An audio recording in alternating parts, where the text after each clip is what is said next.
और छिंगावत मोंटी को उड़ाना चाहता है ताकि टाइगर ब्रांड का पत्ता साफ हो जाए। उसकी बातें सुनकर अभिनव को यह समझ नहीं आ रहा था कि आखिर टाइगर को गए हुए कितना वक्त हो गया था। मैं टाइगर की टीम का कोर मेंबर हूं।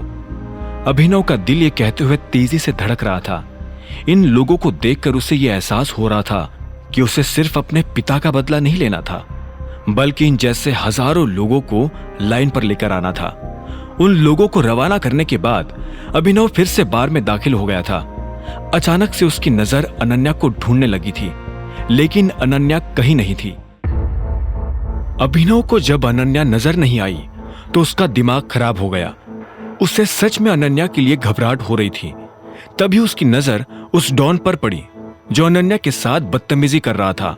वो चुपचाप शांति से एक कोने में खड़ा था। उसकी हालत देख ऐसा लग रहा था जैसे उसे बहुत मारा गया हो। अभिनव भागते हुए उसके पास आया और बोला, तुम जिस लड़की के साथ थे वो कहाँ है? डॉन को अभिनव को देख गुस्सा आया। उसने अभिनव को मारने के लिए अपना हाथ बढ़ाया ही था कि इतने में अभिनव ने उसका हाथ मरोड़ा और उसकी गर्दन दबोच ली। जब डॉन को लगा कि वो अभिनव की गिरफ्त से नहीं छूट सकता तो उसने कहा, चिराग उसे अपने साथ ले गया है। यह सुनते ही अभिनव के होश उड़ गए। चिराग का नाम तो उसने शर्मिला की मुंह से कई बार सुना था, लेकिन उसे उम्मीद नहीं थी कि चिराग अनन्या का पीछा करते हुए यहां तक आ जाएगा। कहाँ गया है वो? मेरी हालत देखकर लगता है कि वो मुझे बताकर जाएगा कि वो कहाँ जा रहा है। अभिनव चाहता तो उसके ऊपर और दबाव बनाकर उसे कम से कम चिराग के बारे में जानकारी ले सकता था, लेकिन वो इस वक्त एक पब्लिक प्लेस में था और ऐसे में वो किसी की नजर में नहीं आना चाहता था। अभिनव, यहां क्या कर रहे हो? इतने में अभिनव को पीछे से एक लड़की की आवाज आई। ये कामिनी थी जो अभिनव को ढूंढते हुए बार तक आ गई थी। उसने अभिनव के पास आते हुए कहा, तुम्हारा भागने का प्लान था क्या? पैसे नहीं थे तो इतनी बड़ी बड़ी फेंक क्यों रहे थे? मैं फेंक नहीं रहा था, पैसे है मेरे पास। अभिनव ने कामिनी की बात का आधे मन से जवाब देते हुए कहा। उसे अभी भी अनन्या की चिंता खाई जा रही थी। कामिनी ने पूछा, तो फिर यहां क्या कर रहे हो? देखो, अगर तुम ये सोच रहे हो कि तुम बचकर निकल जाओगे तो ऐसा होने नहीं वाला है। पैसे तो देने पड़ेंगे। अभिनव ने कामिनी को घूरते हुए देखा और उसके बाद हॉल की तरफ बढ़ने लगा। कामिनी भी उसके पीछे पीछे जा रही थी। अभिनव कामिनी के साथ सबसे पहले अपनी गाड़ी के पास आया और उसमें से कार्ड निकाला।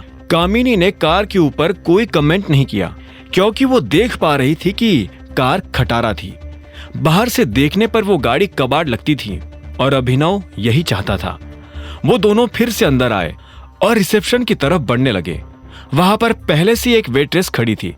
उसने अभिनव को बिल थमाते हुए कहा, 5 लाख। ये अमाउंट सुनते ही अभिनव के होश उड़ गए। ऐसा उन लोगों ने क्या खा लिया था जो इतना ज्यादा बिल आया? इससे पहले कि वो आगे कुछ कहता, इतने में कामिनी ने उसके मजे लेने के लिए कहा, क्या हुआ? बहुत ज्यादा है, नहीं पे कर पाओगे? मुझे तो लगता है कि तुम्हारे खाते में 500 रुपए भी नहीं होंगे। इतने में वहां खड़ी एक और लड़की ने कहा, उस टाइम तो बड़ी बड़ी फेंक रहा था, अब हवा निकल गई बेचारी की। यह सुनते ही अभिनव ने उस लड़की को पलट कर देखा। फिर उसकी नजर कृतेश पर पड़ी जो हरीश से बात करते हुए चलता आ रहा था। कामिनी कृतेश को आते हुए देख मुस्कुरा रही थी। क्या हुआ, तुम बिल नहीं भर पा रहे हो?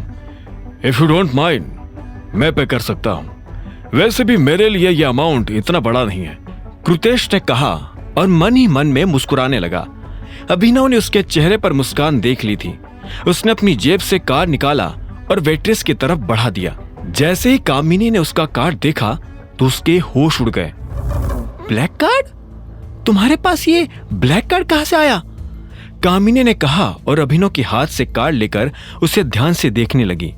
उस पर अभिनव का नाम लिखा हुआ था, अभिनव गढ़वाल। कामिनी ने हैरान होते हुए अभिनव को देखा और बोली, तुम तो अभिनव कुमार थे ना, फिर अभिनव गढ़वाल कैसे हो गए? ये क्या खेल खेल रहे हो यार? अभिनव ने उसके हाथ से अपना कार्ड लिया और बोला, मेरा सरनेम गढ़वाल है। कुमार मेरे नाम के आगे अनाथ आश्रम वालों ने लगा दिया था क्योंकि उन्हें मेरा असली सरनेम पता नहीं था। अच्छा, तो तुम्हें भी अपना सरनेम पता नहीं था। अनाथ आश्रम में तुम्हारी क्या याददाश्त चली गई थी क्या? हरीश ने तंज कसते हुए पूछा। अभिनव ने उसे घूरते हुए देखा और बोला, मेरे साथ जो हुआ, अगर वो तुम्हारे साथ हुआ होता तो याददाश्त के साथ साथ तुम भी कब के चले जाते ऊपर। अब मैं जाऊं? अभिनव के ये तेवर देख किसी की कुछ भी कहने की हिम्मत नहीं हुई। कोई उसे हाँ में सिर हिलाकर यह भी नहीं कह पा रहा था कि वो जा सकता है। ऐसे में अभिनव खुद वहां से निकल गया। आगे की कहानी जानने के लिए देखें अगला एपिसोड सिर्फ पॉकेट एफएम के यूट्यूब चैनल पर, और द रिटर्न ऑफ टाइगर के सारे एपिसोड्स को सुनने के लिए डिस्क्रिप्शन में दी लिंक से डाउनलोड करें पॉकेट एफएम ऐप।